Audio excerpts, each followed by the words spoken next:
তো গাইস এখন আমি রয়েছি কলকাতার আরও এক ঐতিহ্যবাহী স্থান, আরও এক ঐতিহ্যবাহী জায়গা, আদ্যাপীঠ মন্দির, যেটাকে কিন্তু অনেকে আদ্যা মায়ের মন্দিরও বলে থাকে। হ্যাঁ, কোথা থেকে আসবেন, কিভাবে আসবেন, এখান থেকে কিভাবে প্রসাদ গ্রহণ করবেন, এন্ট্রি ফি কত, সমস্ত কিছুই নিয়ে কিন্তু আজকে ভিডিওটা হতে চলেছে। অনেক নানা জানা অজানা তথ্য আজ এই ভিডিওতে জানতে পারবেন।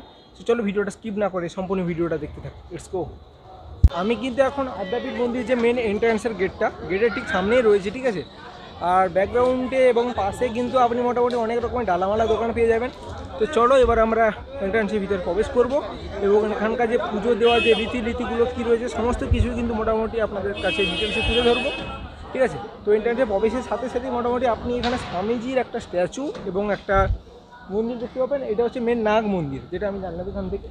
আর যেহেতু সামনেই মোটামুটি বাসন্তী পুজো, তো ভিতরে কিন্তু বাসন্তী পুজোর প্রিপারেশান চলছে, ঠিক আছে।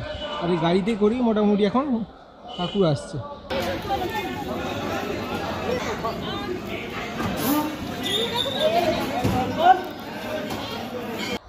আচ্ছা, সামনের সাইডটাতে এগুলি মোটামুটি আমরা দেখতে পাবো একটা নিউ মন্দির একটা হয়েছে, আর এটা হচ্ছে নাগ মন্দির, ঠিক আছে। মোটামুটি আর একটা হচ্ছে গর্ভগৃহতে কিন্তু মেনলি কোনো অ্যালাউ করে না আপনাকে, এই সাইডটা থেকে কিন্তু ওই দর্শনটা আপনাকে নিতে হবে, ঠিক আছে। ব্যাকগ্রাউন্ডে যে মন্দিরটাকে দেখতে পাচ্ছ ওটা হচ্ছে আদ্যা মন্দিরের মেন যে গর্ভগৃহ যেটা রয়েছে। আর আমি এখন রয়েছি ওই গর্ভগৃহের সামনে যে একটা ঘেরা রয়েছে সামনেই রয়েছি, কেননা ওইখানে কিন্তু কাউকে অ্যালাউ করে না, ঠিক আছে। তো ওইখানকার ভিউটা নিতে হলে আপনাকে সামনেই নাগ মন্দির রয়েছে, এই নাগ মন্দিরের উপর থেকে দাঁড়িয়ে কিন্তু আপনাকে ওইখানকার ভিউটা নিতে হবে, ঠিক আছে। আর যেটা আপনাদের এবার যেটা জানাবো সেটা হচ্ছে এইখানকার রুলস রেগুলেশনের মধ্যে কীভাবে এখান থেকে প্রসাদ যেটা রয়েছে সেইটা আপনি কীভাবে এখান থেকে গ্রহণ করবেন, ঠিক আছে। চলো আপনাদের দেখে নিয়ে আগে করে। দেখতে পাচ্ছেন এখানে লেখা আছে প্রসাদের কুপন কিন্তু এখানে পাওয়া যায়। আমি তো 60 টাকা করে রয়েছে, দাও আমাকে একটা দাও, একটা কোন দিকটাতে? আচ্ছা, তো আমি প্রসাদের কুপন যেটা রয়েছে ওটা কিন্তু আমি কেটে নিয়েছি। আমাকে বললো ওই সাইডটাতে যেতে বললো। অনেক সুন্দর একটা জায়গা, অনেক সুন্দর, পরিষ্কার পরিচ্ছন্ন, এবং মানে আপনি না এলে সত্যি বুঝতে পারবেন না এখানকার যে এনভায়রনমেন্টটা এত সুন্দর, ঠিক আছে। অন্নভোগটা কোন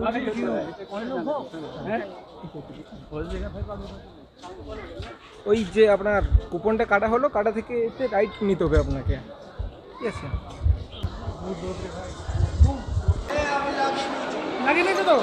এন্ট্রি এদিক দিয়ে, এন্ট্রি এটা দিয়ে কাউন্টারে জমা, আচ্ছা খালি পাবে, ওখানে জুতো রাখা যাবে। আচ্ছা, এখানে আসতে হলে কিন্তু আপনাকে জুতোটা কিন্তু কাউন্টারে জমা রেখে আসতে হবে, কেননা ভিতরে কিন্তু আপনাকে খালি পায়ে যেহেতু যেতে হবে। জুতোর জন্য কত টাকা লাগবে? জুতোর জন্য 2 টাকা লাগবে। প্রসাদের জন্য আমি যে কুপনটা নিয়েছি সেটার জন্য নিয়েছি 60 টাকা, আর আপনাকে জুতোটা রাখার জন্য কিন্তু এক্সট্রা 2 টাকা দিতে হবে, ঠিক আছে। ঠিক আছে, চলো এখন আমরা এন্ট্রি করে নিই। হচ্ছে অনেক বড় একটা গৃহ।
আর এন্ট্রান্সে প্রবেশের সাথে সাথেই কিন্তু আপনি সুউচ্চ একটা নাগ মন্দিরের দর্শন পেয়ে যাবেন।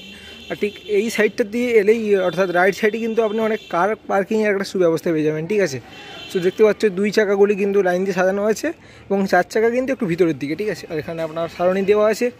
3 এবং 4 চাকার জন্য মোটামুটি পার্কিংয়ের জন্য ঘন্টায় 20 টাকা, এবং 2 চাকা পার্কিংয়ের জন্য কিন্তু ঘন্টায় 10 টাকা করে, ঠিক আছে। তো চলো তাহলে আজকে ভিডিওটি এই পর্যন্ত। ভিডিওটি কেমন লাগলো অবশ্যই একটা কমেন্ট করে জানিও। আর এই ধরনের ইনফরমেটিভ এবং ট্রাভেল রিলেটেড ভিডিও পেতে চাইলে চ্যানেলটিকে অবশ্যই সাবস্ক্রাইব করবেন আর পেজে নতুন হলে সেটা ফলো করে দেবেন, ঠিক আছে? তো দেখা হচ্ছে খুব তাড়াতাড়ি নতুন কোনো ভিডিওতে। Take care, by.